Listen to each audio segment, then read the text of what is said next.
Okay, hello everybody. I'm so excited for today. We have my bestie and functional nutritionist, Katie, here, who is going to take us through a gut health presentation. So I'm just going to pass it over to Katie and have her introduce herself and go from there. The floor is yours. Okay, perfect. Hi, everybody, and to everyone watching the replay. So what we're going to cover today is briefly who I am so that you know who's talking to you. We're going to go through a basic morning routine just to set your day up for success, what macronutrients are, the importance of micronutrients. We're going to talk about some symptoms of poor nutrient absorption that you can look out for, some tips for optimal digestion, tips for mindful eating. Is it better to have meals or graze and snack all day, as well as what the Clean 15 is, and a little slide so that you can keep in touch with me and ask any questions that you wish. Okay, so a little bit about who I am. Well, as you heard, I am Ren's best friend, but I am also a functional nutritionist. My name is Katie Pallai. My designation is a certified nutritional practitioner, and basically I just continued my education so that I can offer functional testing. So what functional testing is it really allows us just to get to the root cause of various symptoms that much quicker, which is pretty important because I specialize in gut health and Hashimoto's, which is an autoimmune thyroid condition. So basically, functional testing just looks for dysfunctions in the body and any imbalances. And from that, like I said, we're just able to get to the root cause, which eliminates symptoms rather than just giving a band-aid treatment to manage symptoms. Okay, so a little bit about a morning routine. The way you start your morning is basically going to set up the rest of your day, either with a really good mindset or maybe not the best mindset. So, how we start our morning is super important. There's a few things that I see pretty often when new clients come to see me, and one of them is having coffee on an empty stomach. So, basically, when we wake up in the morning, our cortisol, which is our stress hormone, is naturally higher. And this is really good. We want this because this allows us to wake up and become alert. Now, when we add coffee, because it's a stimulant, that can actually push that hormone a little bit higher. And if you're already a stressed out individual, then that can just be pushed a little bit too high.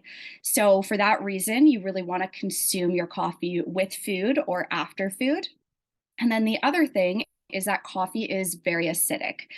So we want to make sure that we're preparing our stomach and our digestive system before adding in anything acidic. So I know Ren loves to do this as well, but I always love to start my day with warm lemon water. If you can handle apple cider vinegar and sea salt, that is great to add in. This is really good for your gut health and just to kind of get everything moving. And basically, when we have apple cider vinegar, even though it's acidic, once it enters our body, it turns more alkaline. So it's really good to have that before adding in the acidic coffee. And so there's basically three things that I love to add into a morning routine, and I recommend this to all of my clients.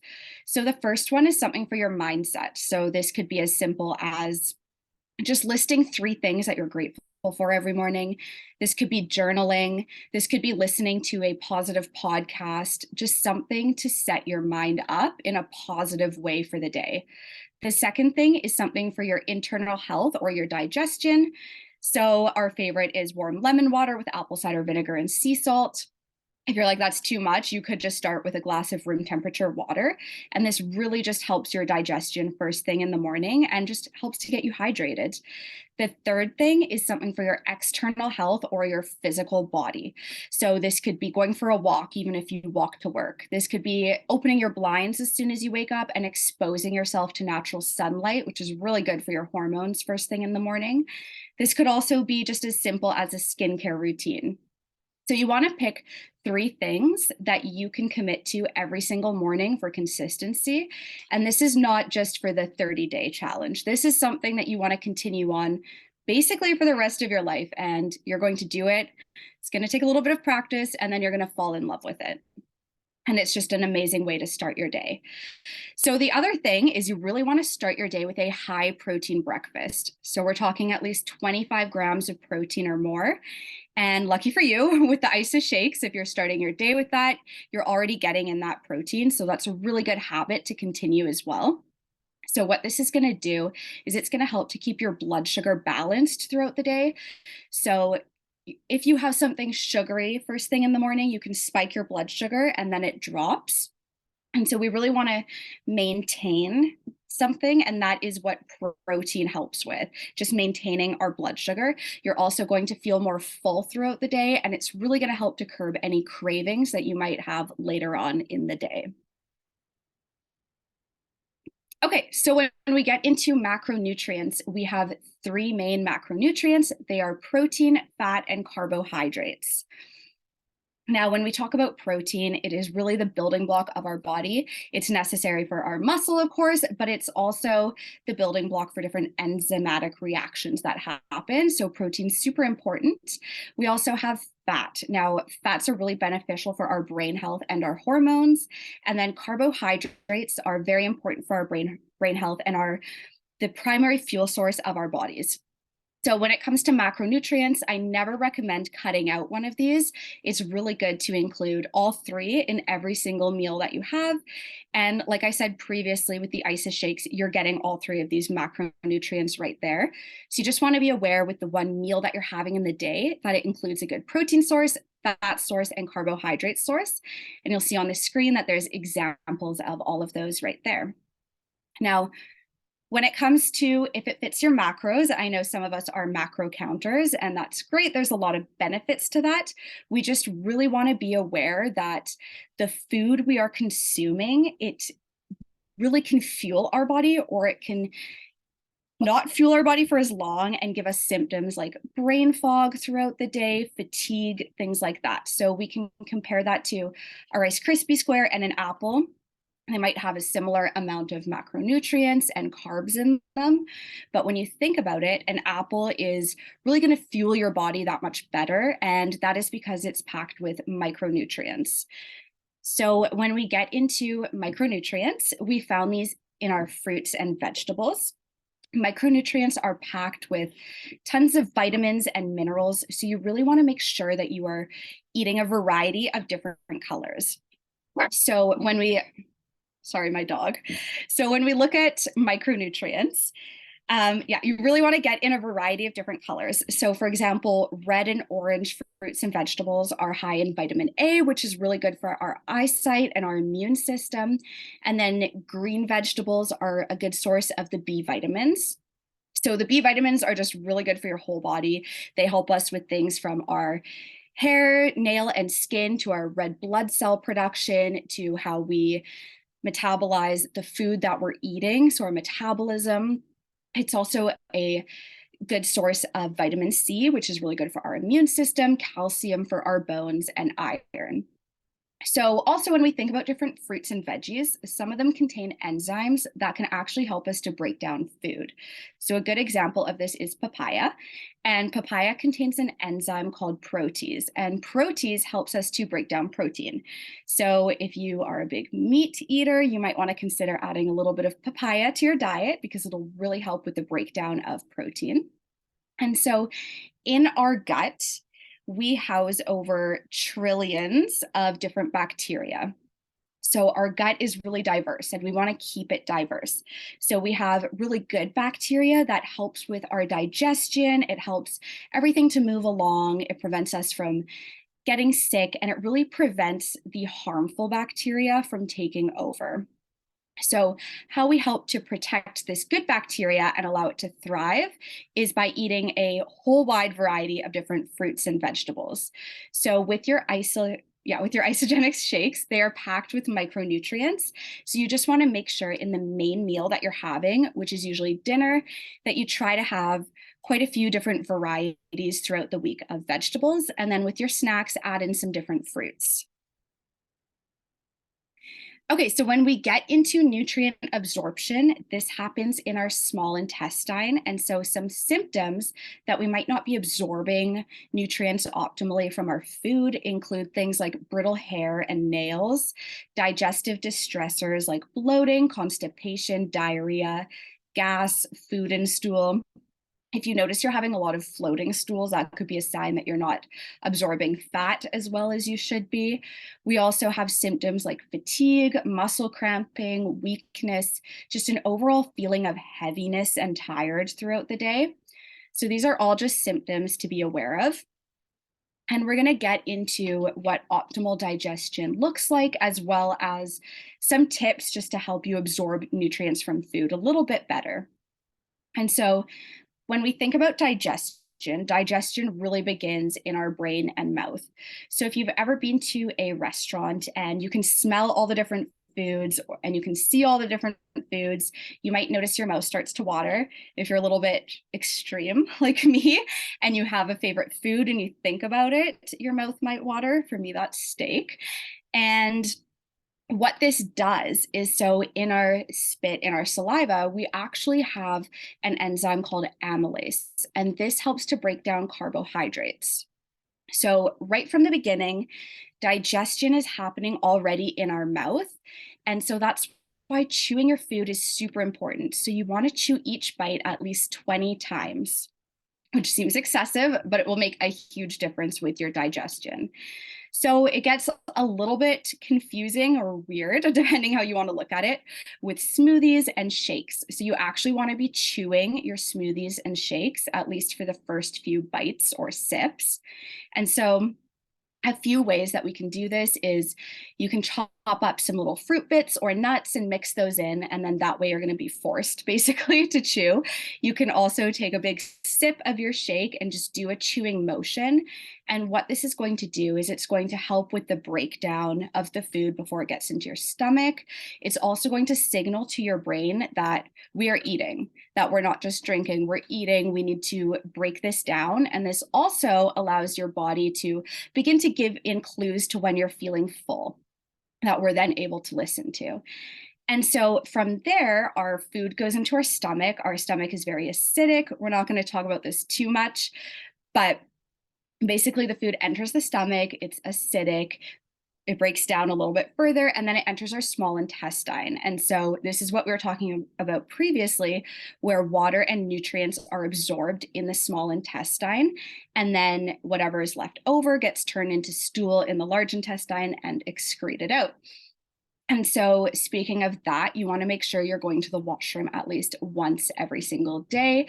If you're going multiple times all day, or you're just going every 2 to 3 days, that is something to definitely look into. We won't go over that today, but you can always send me a message and I'd be happy to chat about that with you. And so how we keep our digestion happy and working optimally, like we discussed, is really getting a wide variety of foods so that our gut microbiome is very diverse.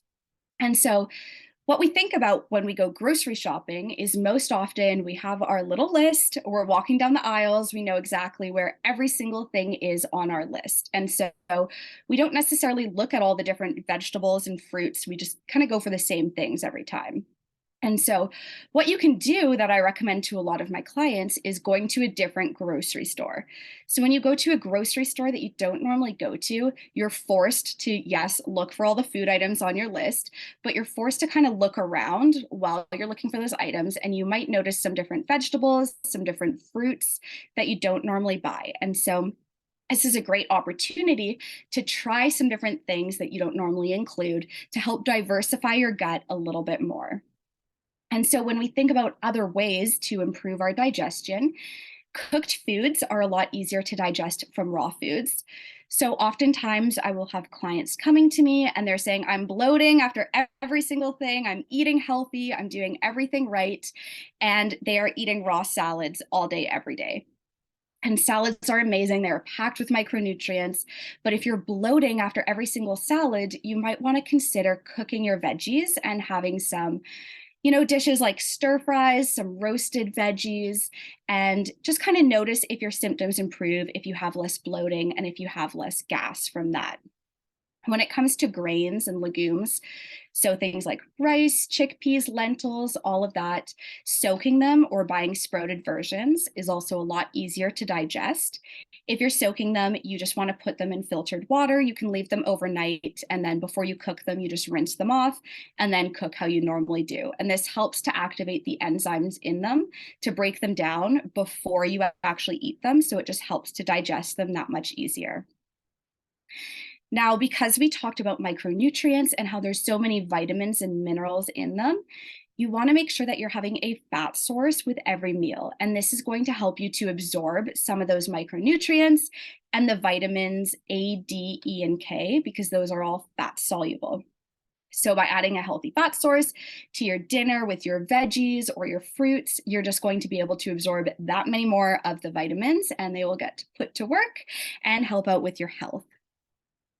Okay, so another tip is if you are having digestive issues, you might want to consider drinking more water in between your meals and then just sipping on water or liquids with your meals. And then also reducing stress is essential. So I talk about this part all the time because I deal with autoimmune, and with autoimmune conditions, we are normally in a very stressed out state. But the same goes for the average person in today's world, because I feel like we just live in a world today where there's a lot more stress. Prices are increasing. Maybe you're working overtime, you have a family after work, and everything is just, you're living in your flight or fight state. And so we know that when we're living in our flight or fight state, or when we're stressed at work, stressed with our relationship, whatever it may be, your digestion can be thrown off. And so this stress is actually associated with low-grade inflammation within the gut. So when that happens, you're not going to be absorbing your nutrients as well as you could be. So by implementing some of these tips that we're going to talk about right now, you can actually improve your digestion. And I feel like these 5 tips are often so overlooked, but they can make a huge difference. Okay, so tip number 1 is having a designated eating zone. So what this means is if you're able to, eating at a table, preferably in your kitchen, away from where you sleep, away from where you watch TV, away from the laptop that you're working on. And this just allows your body to connect this space with eating. And the second one, which we touched on briefly, is chewing each bite of food at least 20 times. I know that this one can be very challenging, especially if you grew up with siblings and you feel like you need to eat as much as you can, as fast as you can, so that you can have more. Or if you're someone who you have a very small lunch break or a very short amount of time to eat breakfast. But this will really help with digestion, since we discussed digestion begins in your mouth. So really chewing each bite of food. The third one is avoiding distractions. So when we think about distractions, let's say you're watching a movie and you grab a bag of popcorn or a bag of chips, and all of a sudden you finish the whole bag and you didn't even notice, you didn't even clue in, you didn't even feel full. And this is because you're distracted by what's on TV. And so when we're distracted, we're actually not tuning into our body. We're not listening to our body's cues telling us when we are full. So especially when you're having your meals, you just want to focus on the task at hand, which is eating.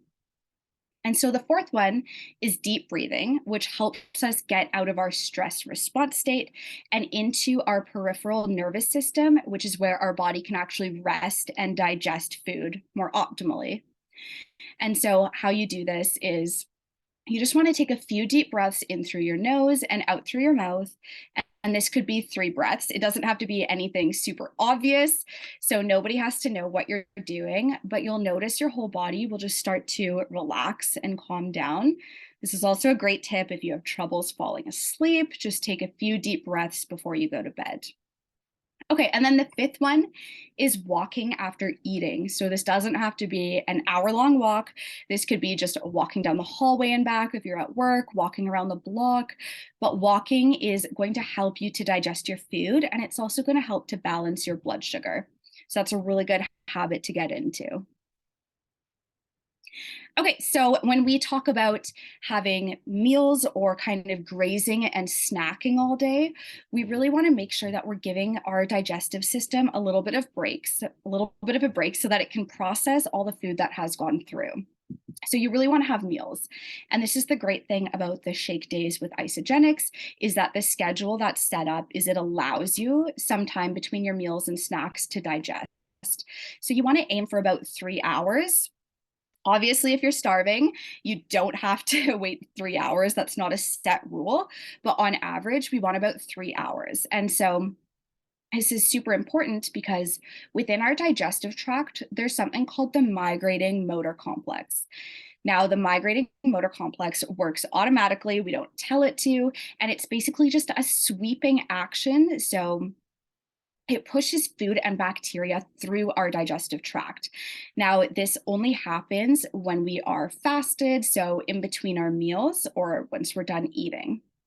If you are someone who is continually snacking, so let's say you have your snack or your lunch and you eat that over like a 2 or 3 hour period, your body is not getting the opportunity to activate that migrating motor complex to then push the food and bacteria through. So just kind of something to keep in the back of your mind. So if you are going to have your snack, it's best to just sit down, have your snack, and then have a little break before your lunch or dinner. Okay, so this is one of my favorite tools that I love to use and give out to my clients, and it's called the Clean 15 and the Dirty Dozen. So it's set out every year by the David Suzuki Foundation. They basically do research on the produce, so the fruits and veggies from the year prior, and find the ones that have the most pesticide, herbicide residue on them, and then the ones with the least amount on them. And so this list can be really helpful when you're trying to determine which fruits and which veggies to buy organic, because let's face it, groceries are so expensive in today's world that buying everything organic is not always, feasible for everybody.